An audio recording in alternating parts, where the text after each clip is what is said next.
COVID-19 menyebabkan wabah pneumonia di kota Wuhan, China pada Desember 2019 dan kemudian menyebar ke negara lainnya.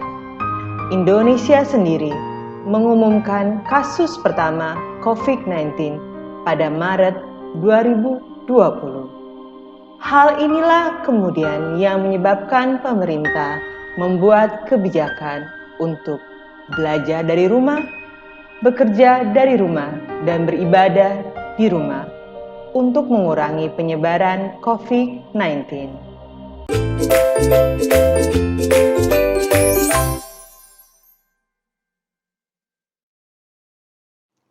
Halo sahabat rumah belajar di seluruh Nusantara, perkenalkan nama saya Stefani Yuanita Lawa. Saya mengajar di SMP Kemurnian. Selama masa pandemi ini, seluruh siswa belajar dari rumah.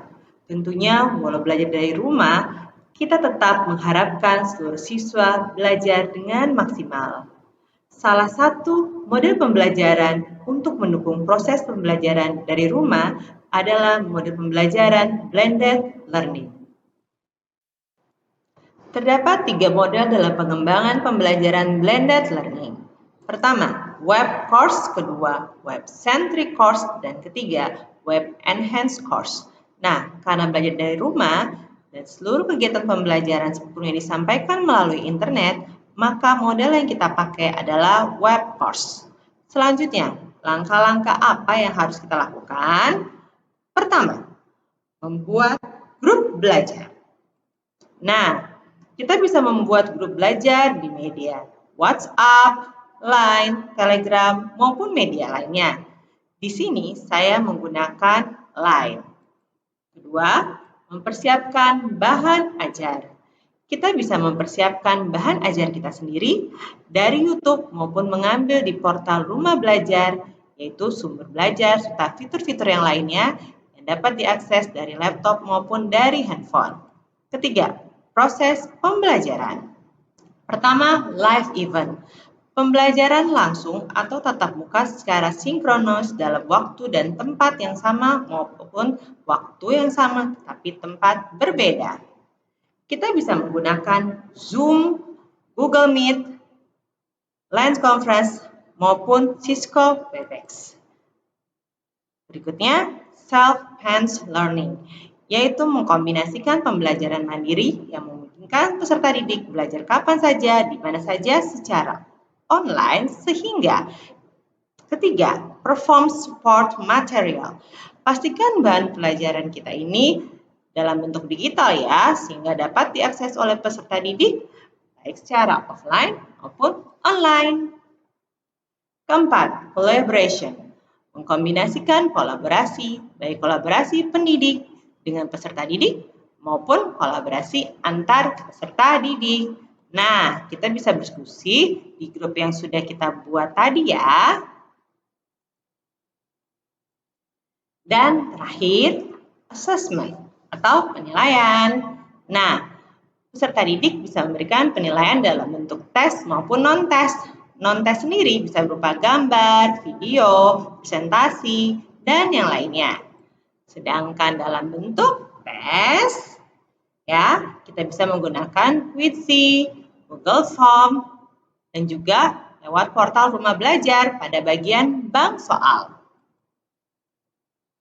Bisa kita lihat banyak fitur-fitur menarik pada Rumah Belajar seperti sumber belajar, bank soal, dan fitur-fitur lainnya.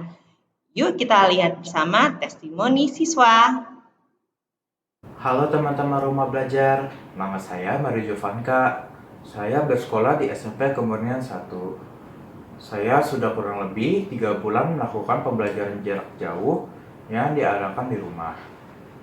Hal tersebut dikarenakan adanya pandemi virus corona atau yang biasa kita sebut juga dengan COVID-19. Lalu, saya menemukan aplikasi pembelajaran yang sangat membantu saya saat belajar. Nama aplikasi tersebut adalah Rumah Belajar. Di sana, ada banyak fitur yang disediakan agar pembelajaran jadi mudah dipahami. Dan nantinya, kalian tidak akan kebingungan lagi saat belajarnya. Nah, aplikasi ini sangat membantu saya saat belajar. Saya berterima kasih kepada aplikasi Rumah Belajar. Mungkin sekian dari saya. Terima kasih. Belajar, perkenalkan nama saya Widi Citra Dharma dan saya dari SMP Kemunian 1. Dan dikarenakan karena virus corona ini atau COVID-19, saya dan teman-teman saya semuanya belajar di rumah. Nah, saya diminta guru saya untuk membuka satu portal. Atau bisa dibilang sih bisa mendownload aplikasi di handphone, yaitu Rumah Belajar.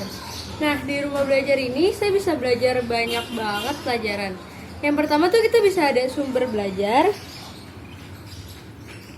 Nah, itu tuh ada buat kelas SLB, default, PAUD, SD, SMP, SMA, dan SMK. Karena saya SMP, saya pilihnya yang SMP. Ada kelas 7, 8, juga 9, saya pilih kelas 8. Materi pelajarannya juga banyak banget. Ada bahasa Indonesia, bahasa Inggris, IPA, IPS, matematika, pendidikan agama, pendidikan karakter, PJOK, PKN, seni budaya, juga TIK. Misalnya nih, saya pengen belajar IPA, saya pencet IPA, lalu tampilkan topik, dan banyak banget topik yang bisa kalian pelajari. Saya ingin belajar pencernaan manusia, ada videonya loh guys. Dan juga saya mau ngucapin banyak-banyak terima kasih buat Rumah Belajar ini, karena dengan Rumah Belajar ini saya bisa mengerti tentang apa yang sedang saya pelajari. Terima kasih Rumah Belajar. Dadah. Demikianlah vlog dari saya. Semoga bermanfaat. Terima kasih.